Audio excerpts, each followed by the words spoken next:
নমস্কার, প্রত্যেককে স্বাগত জানাই জ্ঞান বাংলায়। পেছনে আমার লেখাটা দেখে বোঝাই যাচ্ছে লেখা রয়েছে জিএসটি তে বড় পরিবর্তন, কি কি সস্তা কি কি দামি। বিষয় আশয়টা আজকের টপিক আমার জিএসটি নিয়ে, অর্থাৎ জিএসটি রিফর্মস। কারণ আগামী সেপ্টেম্বর মাসের মধ্যেই তোমরা জিএসটির মধ্যে কিছু পরিবর্তন দেখতে চলেছো। তো কিছু হিস্ট্রি বলতে পারো জিএসটি নিয়ে, সেটা একটু বলে রাখি তোমাদেরকে। সেটা হচ্ছে এই যে জিএসটি, জিএসটি জিনিসটা কি? GST, good and service tax. এর হিস্ট্রিটা আমাদেরকে আগে একটু জানতে হবে। গুড অ্যান্ড সার্ভিস ট্যাক্স, এটা কবে থেকে শুরু হয়েছিল? এটা কিন্তু শুরু হয়েছে 1 জুলাই 2017। 1 জুলাই 2017 থেকে এই জিএসটি জিনিসটা শুরু হয়েছে। এটা কিন্তু আদৌ আমাদের সরাসরি সরকারকে দিতে হয় না, এটা আমরা যখনই কোনো না কোনো জিনিস কিনছি তার মধ্যে এই ট্যাক্সটা আমাদেরকে দিতে হয়, অর্থাৎ এটা কিন্তু একটা ইনডাইরেক্ট ট্যাক্স। এটা কিন্তু একটা ইনডাইরেক্ট ট্যাক্স। তো রিসেন্টলি কিন্তু সেপ্টেম্বর মাসে, তার আগে এই বক্তব্যটা কেন বলছি যে জিএসটি রিফর্মস, কারণ এখন পার্লামেন্টে যে মনসুন সেশন চলছে সেখানে কিছু প্রভিশন পেশ করা হয়েছে। জিএসটি যেই স্ল্যাব রয়েছে, আমরা জানি জিএসটি তে কিন্তু কিছু স্ল্যাব রয়েছে 5%, 12%, 18% এবং 28%। এই যে স্ল্যাব রয়েছে, তো সেই স্ল্যাবগুলোকে পেশ করে বলা হয়েছে যে বেশ কিছু এমন জিনিসপত্র রয়েছে যার দামটা হচ্ছে অধিক। তো তার জন্য কিছু কিছু জায়গায় কিন্তু পরিবর্তন আনা হচ্ছে এবং সেই প্রভিশনটা পেশ করা হয়েছে। দেখা যাক কি কি জিনিস কতটা পরিবর্তন আমরা পরবর্তী ক্ষেত্রে দেখতে পাবো। প্রথমে কি প্রধান সিদ্ধান্ত, এখানে প্রধান সিদ্ধান্ত কি বলছে যে এখনকার যে চারটি স্ল্যাব একটু আগেই বললাম 5%, 12%, 18 এবং 28% এর মধ্যে কমিয়ে শুধু 5 এবং 18%ই করা হবে, অর্থাৎ এই যে 12% এবং 28% স্ল্যাব যেটাকে বাতিল করা হচ্ছে। আচ্ছা, হঠাৎ এত কথা কেন? কারণ অনেকে মনে করছে যে 15ই আগস্ট প্রধানমন্ত্রী তিনি তার বক্তব্যের মধ্যে কিন্তু একটা কথা বলেছিলেন যে আগামী দীপাবলিতে ডবল ধামাকা আসতে চলেছে, এবং এই যে স্ল্যাবের চেঞ্জেস হওয়া মানে বুঝতে পারছে একটা ধারণা তোমাদের কাছে। দেখো, সেটা হচ্ছে যদি আমার 12% এবং 28% এই স্ল্যাব দুটো বন্ধ হয়ে যায় বা বাতিল হয়ে যায়, তাহলে এই দুটো স্ল্যাব তো এতদিন কোনো না কোনো জিনিসের উপরে কার্যকরী ছিল। তাহলে এইবার সেই সমস্ত, অর্থাৎ যাদের 28% ছিল যে সমস্ত পণ্যের উপরে বা জিনিসের উপরে, তাহলে সেটা কিন্তু হয় 5%, না হয় 18% ইনক্লুড হচ্ছে। এইবার যদি সেটাতে ইনক্লুড হয় 5% তো হবে না, 28 থেকে 5 কোয়াইট ইম্পসিবল, 18%ই হবে। তাহলে আমরা বুঝতে পারছি কিছু জিনিসের দাম কমছে। এইবার যেখানে 12% ধরো ছিল, সেইটা অনেক ক্ষেত্রে যদি দেখা যায় যে 18%-এর জিনিসটা ধরো 12% ছিল, সেটাকে 18%-এ ইনক্লুড করা হলো, তাহলে কিছু ক্ষেত্রে জিনিসের দাম বাড়তে দেখা যাবে। তো কোথায় কোন জিনিসটা বাড়ছে আমরা দেখে নিই। কোন কোন জিনিসপত্র সস্তা হতে পারে? আর আবারও বলে রাখছি, জিনিসটা এখনো কনফার্ম হয়নি, বলা হয়েছে কারণ আপকামিং ডেজে অর্থাৎ সেপ্টেম্বর মাসে কিন্তু যেটা গুড অ্যান্ড সার্ভিস ট্যাক্সের যে কাউন্সিল, অর্থাৎ যেই জিএসটি কাউন্সিল রয়েছে, সেই জিএসটি কাউন্সিলের কিন্তু একটা বৈঠক হতে চলেছে, এবং সেই বৈঠকে যিনি চেয়ার করবেন অর্থাৎ যিনি হেড থাকবেন তিনি কিন্তু হচ্ছেন আমাদের ফাইন্যান্স মিনিস্টার নির্মলা সীতারামন। এর মধ্যে ছোট্ট একটা স্ট্যাটিকের ইনফরমেশন দিয়ে রাখি, সেটা কিন্তু হচ্ছে এই যে জিএসটি বললাম, এটাও তো একটা অ্যামেন্ডমেন্ট বিলের দ্বারাই এসেছিল।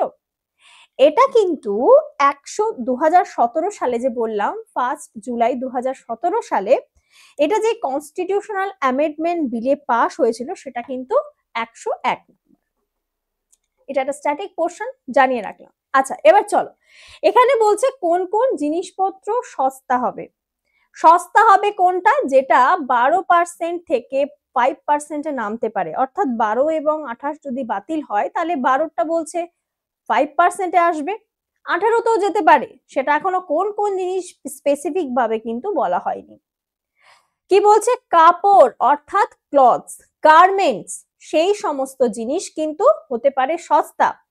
প্যাকেটজাত খাবার অর্থাৎ আমরা যেগুলোকে বলে রাখি প্লাস্টিক ফুড, সেই প্লাস্টিক ফুড সেটাও কিন্তু হতে পারে সস্তা। এছাড়াও মিষ্টি, সুইটস বা এই জাতীয় কোনো রকম যেগুলো তোমার ডেয়ারি প্রোডাক্ট, সেগুলো কিন্তু কম হওয়ার কথা বলা হচ্ছে, দাম কমতে পারে। তার সাথে সাথে কি দেখা যাচ্ছে যে 28% যেটা ছিল সেইটা কততে নেমে আসছে, 18%। 18% যদি নামে তাহলে সেই ক্ষেত্রে কোন কোন জিনিস ইনক্লুডেড রয়েছে, টিভি রয়েছে, এসি, সিমেন্ট, ওয়াশিং মেশিন, অন্যান্য ইলেকট্রনিক সামগ্রী, এর মধ্যে কিন্তু গাড়িও পড়ছে। এবং এছাড়াও বিমা, ইন্স্যুরেন্স, তারপরে সেলুন সার্ভিস, হেলথ প্রোডাক্ট, এই সমস্ত জিনিসের দাম কিন্তু কমতে দেখা যাবে। একটা সহজ হিসাব, তাই না, একটা সহজ হিসাব যেটা বললাম যে এতদিন অবধি যে সমস্ত জিনিসপত্রের উপরে আমরা যদি সেই হিসাবে বেসিস করে ধরেও চলি যে 28% ট্যাক্স দিতে হতো জিনিসপত্রের উপরে, তাহলে সেটাকে এখন আমার 18% দিতে হবে না, 10% তো এমনি রিডিউস হয়ে যাচ্ছে। এবং এর থেকে কিন্তু বলা হচ্ছে যে ভবিষ্যতে বা এই পরিস্থিতিটাকে যদি বাস্তবায়ন করা হয় সেই ক্ষেত্রে কিন্তু ইনফ্লেশন অর্থাৎ যে মুদ্রাস্ফীতি সেটা কিন্তু কমতে দেখা যাবে, আর্থিক সচ্ছলতা দেখতে পাওয়া যাবে। কারণ দিন বেদিন কিন্তু মানে মুদ্রাস্ফীতি কারণে জিনিসপত্রের দাম বেড়ে যাওয়ার কারণে কিন্তু সাধারণ মানুষদেরকে সত্যি নাজেহাল পরিস্থিতি, এতটা জিনিসপত্রের দাম বেড়ে যাওয়ার জন্য। এবার আমরা দেখে নিই যে কোনটা দামি হতে পারে, এটা সত্যি খুব দরকার ছিল। সেটা হচ্ছে কি, সিগারেট, অনলাইন গেমিং ইত্যাদি পণ্য। আর এবং আরেকটা জিনিস জানিয়ে রাখি, এই অনলাইন গেমিংটাকে কিন্তু পুরোপুরি ব্যান করে দিয়েছে আমাদের ভারত। এবং সেখানে বলা হয়েছে কেউ যদি এই অনলাইন গেমিংটাকে প্রচারও করে তার জন্য কিন্তু তার 2 বছরের জেল এবং 50 লক্ষ টাকা জরিমানা অবধি হতে পারে। এটাও একটা ছোট্ট ইনফরমেশন তোমাদেরকে দিয়ে রাখলাম। এইবার আর কি দেখবো যে এটা কবে থেকে কার্যকর হতে পারে, এত কিছু তো জানলাম, যে তাহলে এই যে জিএসটি স্ল্যাব চেঞ্জ, জিনিসপত্রের দাম বেড়ে যাওয়া, কমে যাওয়া, এটা কবে থেকে আদৌ হবে? কারণ আমরা সাধারণ মানুষ, আমাদের সাধারণ মানুষের তো সেই সময়টার অপেক্ষায় আমরা থাকবো যে সত্যি যদি জিনিসপত্রের দাম কমে যায়। কবে থেকে বলছে, আগামী 3রা এবং 4ঠা সেপ্টেম্বর 2025-এ জিএসটি কাউন্সিলের মিটিং হবে। এইমাত্র আমি যেটা বললাম যে জিএসটি কাউন্সিলের যে মিটিং এখনো অব্দি এরা শলা পরামর্শ করেছে, এবং আগামীতে এই যে মিটিংটা হতে চলেছে 3 থেকে 4 সেপ্টেম্বর 2025-এ, সেখানে কিন্তু এই জিএসটি কাউন্সিলের যে মিটিং সেখানেই চূড়ান্ত হবে যে যেই দুটো স্ল্যাব বাতিল করা হয়েছে সেখান থেকে বাতিল করে কোন কোন জিনিস কত পার্সেন্ট ট্যাক্সের আওতায় যাবে। এবং সরকারের লক্ষ্য, ওই যে বললাম নরেন্দ্র মোদী আমাদের দেশের প্রধানমন্ত্রী, তিনি কিন্তু জানিয়েছেন যে সরকারের লক্ষ্য কি, দীপাবলির আগে অর্থাৎ অক্টোবরের আগেই 2025-এ এই বদলটাকে কার্যকর করা। তো এই একটা হিসাব তো আমরা দেখতে পাচ্ছি, এবং যার কারণে কিন্তু সাধারণ মানুষের জন্য কিছু কিছু লাভ আমরা দেখতে পাবো। সেগুলো কি, সেটা রয়েছে নিত্য প্রয়োজনীয় পণ্যের দাম, তার মধ্যে তুমি শাক, সবজি, ফল, খাদ্যদ্রব্য, যে বললাম আহার বাহার, তো আমাদের আগে খাদ্য, তারপরে তো আমাদের বাকি জিনিসের উপরে ভিত্তি করতে হবে। গার্মেন্টস এর দাম যদি কমে যায় সেই ক্ষেত্রেও, এবং বাজারের মধ্যে ক্রয় ক্ষমতা, ওই যে বললাম ইনফ্লেশন যেটাকে আমরা মুদ্রাস্ফীতি বলে থাকি, সেইটা কিন্তু অটোমেটিকলি ডাউন হবে, যে কারণে বাজারে ক্রয় ক্ষমতা বাড়বে, ফলে অর্থনীতিতেও একটা ইতিবাচক প্রভাব কিন্তু আমরা দেখতে চলেছি। আর সরকারের জন্য কি কি প্রভাব হবে, কেন্দ্র এবং রাজ্যে মিলিয়ে আনুমানিক 40,000 কোটি টাকার রাজস্ব ঘাটতি কিন্তু দেখতে পাওয়া যেতে পারে। তাও সরকার সেই সিদ্ধান্তটাও নেবে, কারণ সরকারকে থাকতে গেলে সাধারণ মানুষকে বাঁচিয়ে চলতে হবে।